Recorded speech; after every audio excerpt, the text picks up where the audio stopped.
When we're not worrying entirely about how music in the past sounded in this project, and we're allowing more of our own references and our own desires to flow in, it really is a beautiful way to rediscover pieces that we've known for a long time.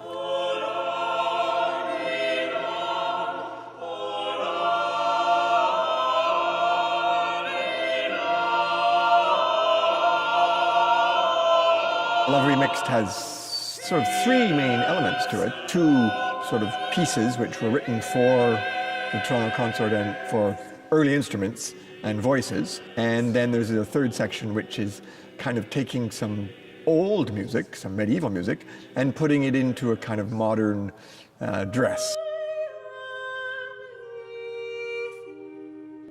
David's piece is a retelling of the myth of Orpheus, which is dealt quite a lot with in early music. I was just looking for a way to almost pay homage to one of my favorite composers and pieces, Monteverdi's Orfeo.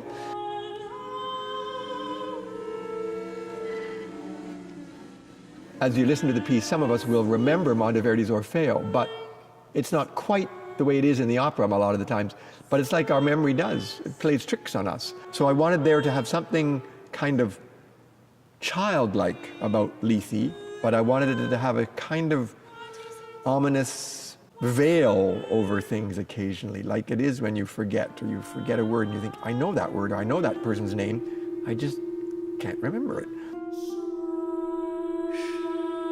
The thing about the early instruments is that they're gentle. They're meant for smaller spaces, and they're meant for quieter times. I wrote the piece Breathe at the request of Lawrence Journey back in 2010. I really love early music, but as a contemporary composer, almost never get to work with such musicians or instruments. And therefore, I think he thought that he would like to use early instruments, music from the time of Hildegard and Bingen. And I think a lot of modern composers are interested in the sounds of early instruments because they're different. I hope the audience will take away, first of all, some beautiful and intimate sounds, especially from the voices. You know, I just hope that they will luxuriate in the sounds.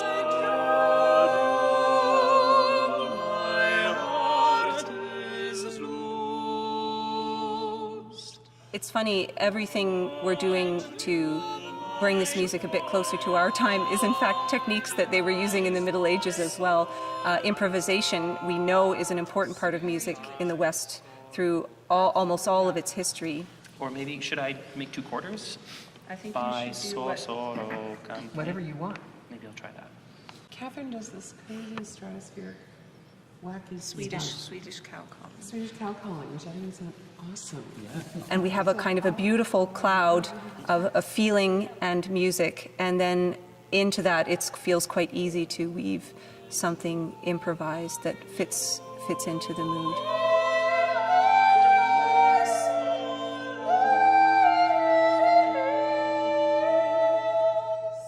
All we have in early music is a written record of the music. There's so much that we don't know. The musicians themselves are so persuasive. They really love what they do. The Toronto Consort is a great example. The people are in it for the love of music. And that's contagious. You know, for a composer, that's just what you want.